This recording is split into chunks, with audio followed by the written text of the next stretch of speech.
Hello, and welcome back to another episode of Am I Successful Yet? Or if this is your first time here, welcome.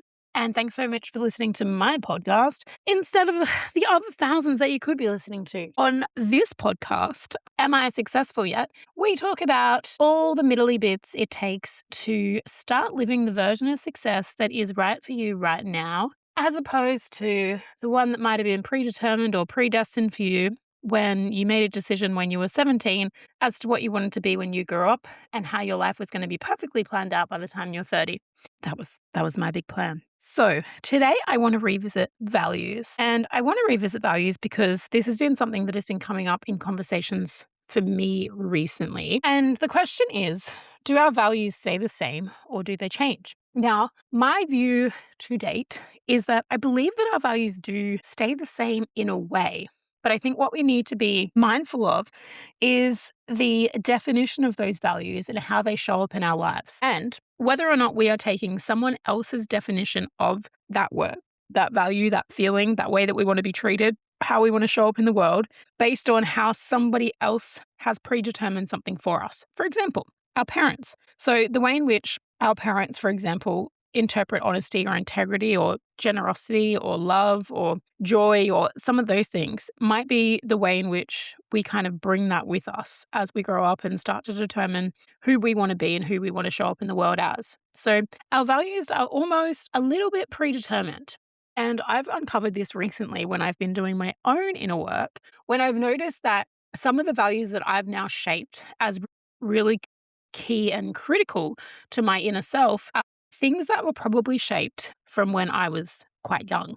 So justice, ethics, honesty for me sits within a category, and depending on the situation is which one of those words defines the situation as most appropriate. My other one, a critical value, is knowledge and education.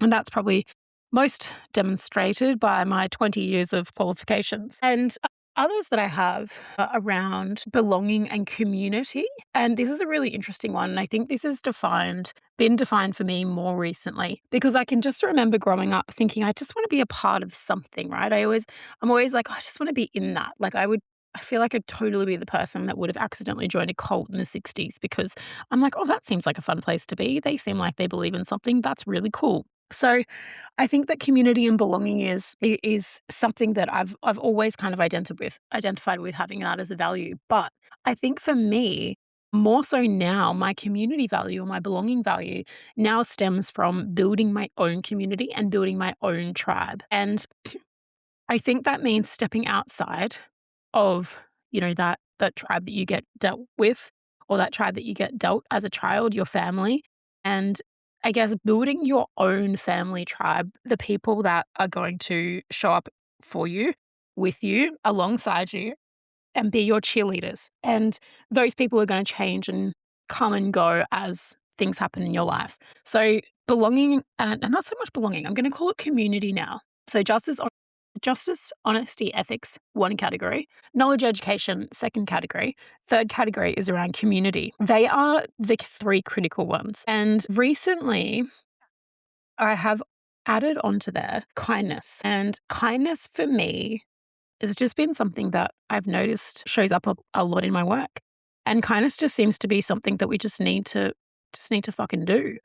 And as the deeper I dig into my own work, and then the more I do things, and the more kind of, further I go back, and the more I think about the distinguishing conversations, or the conversations that I've had that have likely shaped the way in which I show up professionally, personally, all of these things. Kindness has always been an underlying characteristic that has gone through all of the content that I've had. So kindness is definitely a really big one. So, but I've only recognized that as something truly of value to me most recently. And the fifth value that I have, or that I've held, and again, I think this has come from the way in which I grew up, maybe not necessarily having this and wanting to create it for myself without dependence on other people. Eldest daughter thing, also just my horoscope, that kind of all directs me to this value, which is security, right? And I think that my career, I've always wanted to feel secure. I've always wanted to be the best, because be the best meant earning money, and earning money meant I was secure, and security meant I had a good future, and all of these things. So I think that, I don't know whether that's just a millennial thing where, we're so almost obsessed with this idea of being the best and ensuring that we are achieving and doing the things, right, that we think we're supposed to do based on the version of success that we are told is successful when we are sort of growing up. So security for me is a really big one. And it's not, I think it's definitely something that I've shied away from for a really long time, is around, this concept of money and kind of being really afraid of money. As I have grown and developed in my own career, the more I kind of understand the way money works and wealth works and all of these things, the more aligned I feel to the idea that money can buy happiness in a way that it's not happiness, it's freedom.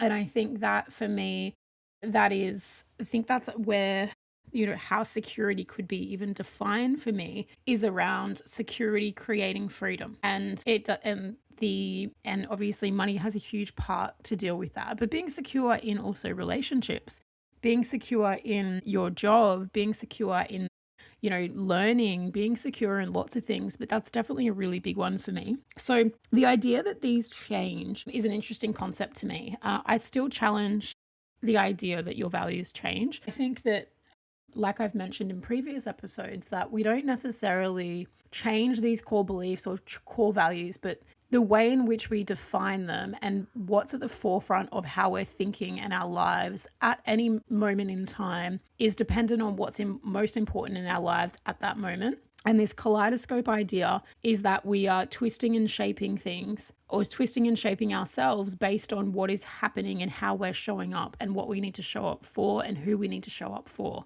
and what we need to be. And I still believe that your values are your underlying kind of truths, your core triggers, the things that are going to make you ecstatic about something, but also the things that are going to trigger you into like a pit of depression if they're not being met. So those core values, those core ways of living definitely stay the same for me. But I am going to keep on talking about this topic because I really want to understand from the people that I interview what they think about that. And I know that so far, I think we're at about 50-50. Yes, they say the same. No, they don't. So I'm really interested to keep on exploring this concept. My view is that they do say the same, but they kind of switch and change depending on where we're at in our lives. And that's like if we're looking at our life through that kaleidoscope type lens. That is the episode for today. Well, that's mostly the episode for today. I am going to leave the values exercise down below, and I'm currently working on it's the 18th of May 2026, and I'm currently working on building the values deck of cards that is going to be for sale on my website,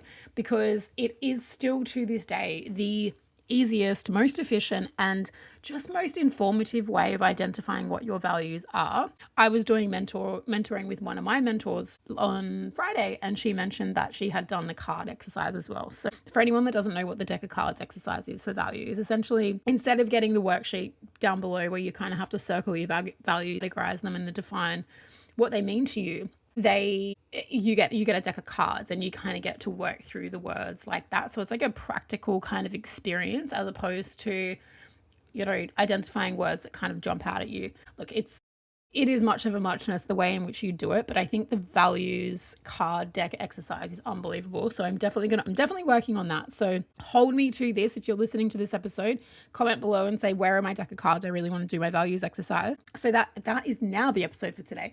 Thank you for being here. I really appreciate that you listen to my podcast, and I know that there's so many out there. I really hope that you get something from the exercises, from the content, from the conversations that I have, because my purpose is literally to have a meaningful impact through these meaningful conversations and these meaningful interactions. And for me, this is meaningful, showing up on a podcast, having these conversations with whoever happens to be listening. And I really hope that it's getting to all corners of the globe, so that the people that really need to hear this, people that really want to identify their values, the people that want to talk about burnout, the people that want to understand the mental load, the people that want to just understand the pivot, the people that want to just be happy in growing into the next version of themselves. I really hope that you get to listen to this. So again, thank you for being here. Please like, comment, share, subscribe, do all the things that you're supposed to do. And I will see you on the next episode of Am I Successful Yet? Have a beautiful day. Thank you, thank you, thank you.